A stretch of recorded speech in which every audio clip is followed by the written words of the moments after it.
लोकसभा चुनाव के बाद खाली हुई 10 विधानसभा की सीटों पर उत्तर प्रदेश में विधानसभा का उपचुनाव होना है।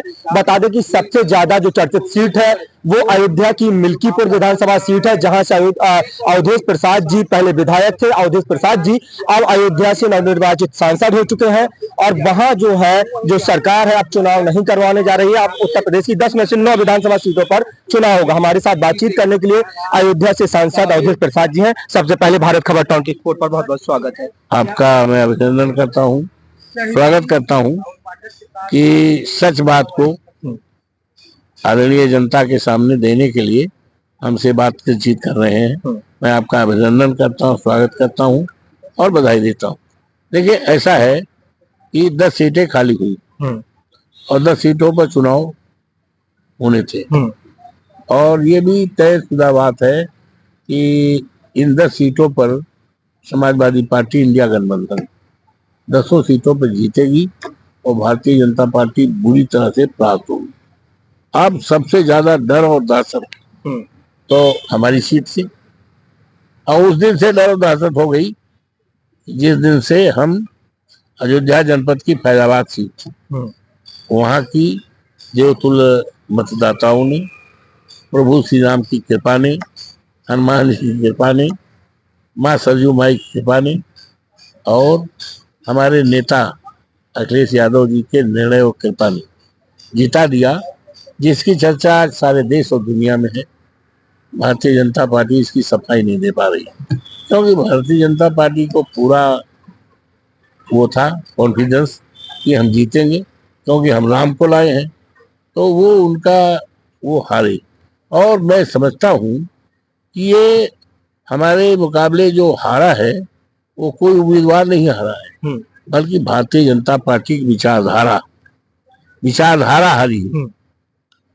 और इस विचारधारा ने सारे देश और दुनिया को संदेश दिया कि अभी देश में धर्म के नाम पर राजनीति नहीं चलेगी। राजनीति चलेगी संविधान के नाम पर, राजनीति चलेगी मीडिया के नाम पर, राजनीति चलेगी। इस देश में करोड़ों करोड़ों नौजवान हैं जो बेरोजगार है, पढ़े लिखे हैं, अपनी डिग्रियां जला रहे हैं, आत्महत्याएं करने बेबस हो रहे, उनके लिए सर्विस सरकारी इस सोच की सरकार बनाने के लिए ये राजनीति चलेगी।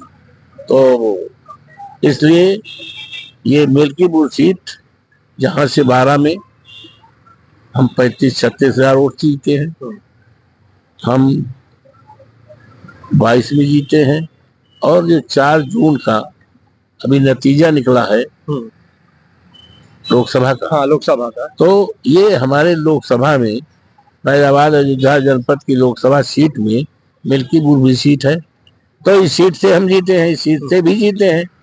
तो ये जानकारी है। और आदरणीय योगी जी मुख्यमंत्री जी 4-4, 5-5 बार दौरा कर चुके। आज भी आप चले जाओ तो 1 दर्जन से ज्यादा इनके मुख्यमंत्री लगे 2 महीने से कुमारगंज यूनिवर्सिटी में रह रहे हैं, दौरा कर रहे हैं, लेकिन ये सब बेअसर है। जनता ने डिसाइड कर लिया है कि हमें अवधेश प्रसाद के बेटे अजीत प्रसाद जो समाजवादी पार्टी के उम्मीदवार है, माननीय अखिलेश यादव जी ने सर्वसम्मत लोगों से चयन करा करके इनका घोषित किया है। इनको हमें जिताना है।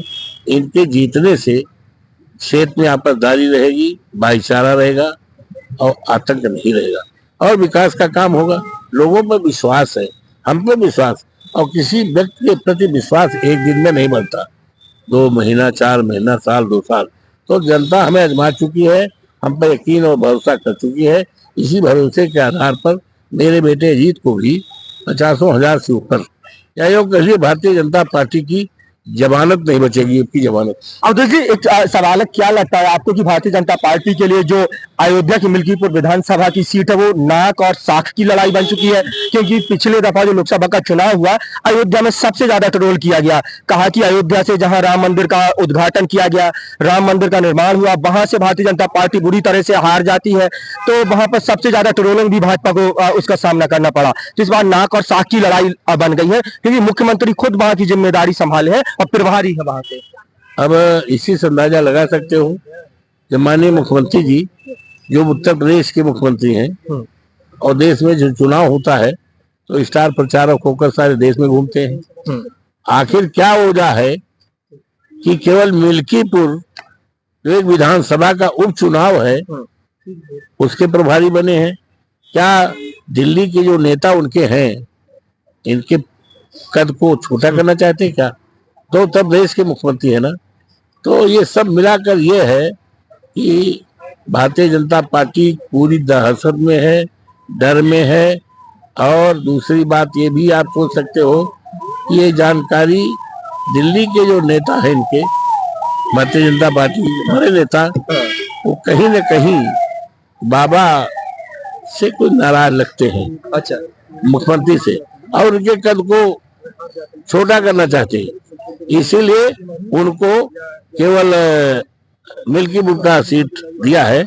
और ये सीट निश्चित तौर से भारतीय जनता पार्टी हारेगी, समाजवादी पार्टी जीतेगी और एक नया इतिहास कायम होगा। सियासी गलियारों में चर्चा तेज है, कह रहे हैं कि अगर मिल्कीपुर विधानसभा चुनाव भारतीय जनता पार्टी हार जाती है तो ऐसे में बाबा से जो नाराजगी की आप बात कर रहे हैं कि दिल्ली और जो उत्तर प्रदेश में नहीं इस समय बन रही है, तो कहा जा रहा है कि कोई दलित चेहरा आएगा, उत्तर प्रदेश का जो मुख्यमंत्री है वो बदला जाएगा और किसी दलित चेहरे पर जो है भारतीय जनता पार्टी दांव लगा सकती है। अब ये भारतीय जनता पार्टी काम है भाई, ये हम दूसरे के पार्टी में हम न दखल रखते हैं न भैया हम जानकारी रखते हैं।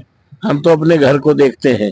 हम तो देखा माननीय मुलायम सिंह जी को, हमने देखा आदरणीय चौधरी चरण सिंह को, हम देख रहे हैं समाजवादी पार्टी के राष्ट्रीय अध्यक्ष अखिलेश जी को, हम देख रहे हैं समाजवादी झंडा को, और हम कहीं न जानते हैं न देखते हैं।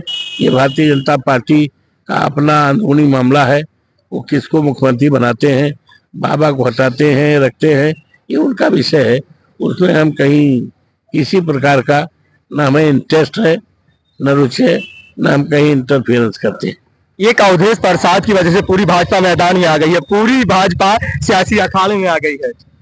अवधेश प्रसाद तो एक बहुत ही साधारण कार्यकर्ता है। हाँ। अवधेश प्रसाद तो वो है कि कहीं दूसरी पार्टी में नहीं गए, 9 बार के विधायक हैं, 6 बार के मंत्री हैं। उनकी पत्नी श्रीमती सोना देवी जिला पंचायत के अध्यक्ष रही है। अवधेश प्रसाद न पार्टी बनने हैं, न झंडा बनने हैं, न नेता बनने हैं। अवधेश प्रसाद न अपना वसूल बनने हैं। और अवधेश प्रसाद एक कार्यकर्ता के रूप में राजनीति नहीं करते बल्कि सेवा करते हैं। मिल्कीपुर में परिवार की तरह सेवा करते हैं, सबको साथ लेकर चलते हैं और किसी के प्रति कोई अनभला नहीं करते, सबके लिए काम करते हैं। वही भाव आज सांसद हैं। तो जहाँ संसद है मर्यादा पुरुषोत्तम राम की धरती है। अब राम की मर्यादा को पूरे देश में कायम करना चाहता हूँ और अयोध्या का नाम सारे विश्व के लोगों में एक आकर्षण भी बनाने के लिए मेरा दिल में संकल्प। उपचुनाव ज्यादातर सत्ता पक्ष का चुनाव कहा जाता है, 10 सीटों पर विधानसभा चुनाव होने जा रहा है। ऐसे में समाजवादी पार्टी की तैयारी क्या है, लक्ष्य क्या है आपका? समाजवादी पार्टी पूरी तैयारी में, कल चुनाव करा दिया जाए तो 10 सीटें हम जीतेंगे। और ये कहना कि सत्ता पक्ष का होता है तो एक इतिहास ले लो यहाँ का, यहाँ से 46,000 वोट जीता कौन है हमारा? घोसी में सारे मुख्यमंत्री लगे थे, सारे मंत्री लगे थे, उप मुख्यमंत्री लगे थे, माननीय मुख्यमंत्री लगे थे और सारा मंत्रिमंडल, सारा पैसा, अरबों खरबों पैसा लगा था। और यहाँ तक कहा गया कि अखिलेश जी इटावा चले जाएंगे। हमारा उम्मीदवार जीता 46,000 वोट से, 46,000 वोट से जीता कि नहीं? हाँ। जीता कि नहीं जीता? तो इसलिए ये कहना कि और इस बात को खत्म हो करेगा। हाँ। अब की एक इतिहास कायम होगा ना। हाँ। 10 सीटें इंडिया गठबंधन जीतेगी। चलिए, बहुत बहुत शुक्रिया। हमारे साथ थे अयोध्या से नवनिर्वाचित सांसद अवधेश प्रसाद जी, जिनका साफ तौर पर कहना है कि इस बार इंडिया गठबंधन जो है उपचुनाव में इतिहास रचने जा रहा है। इंडिया गठबंधन 10 की 10 विधानसभा की सीटें जो वो जीतने जा रहा है। हालांकि बता दें कि लोकसभा चुनाव के बाद जो 10 सीटें खाली हुई थी उसमें 9 सीटों पर चुनाव आयोग जो है चुनाव करवाने की बात कर रहा है। एक सीट अभी भी मिल्कीपुर विधानसभा है जिसमें अभी ये तय नहीं हो पाया कि वहां चुनाव होगा कि नहीं। लेकिन हमारे साथ बातचीत कर रहे थे अवधेश प्रसाद जी जो सुर्खियों में रहे हैं। अब आप लोग क्या सोचते हैं, आप लोगों की क्या राय है, कमेंट सेक्शन में अपनी राय देना ना भूलें।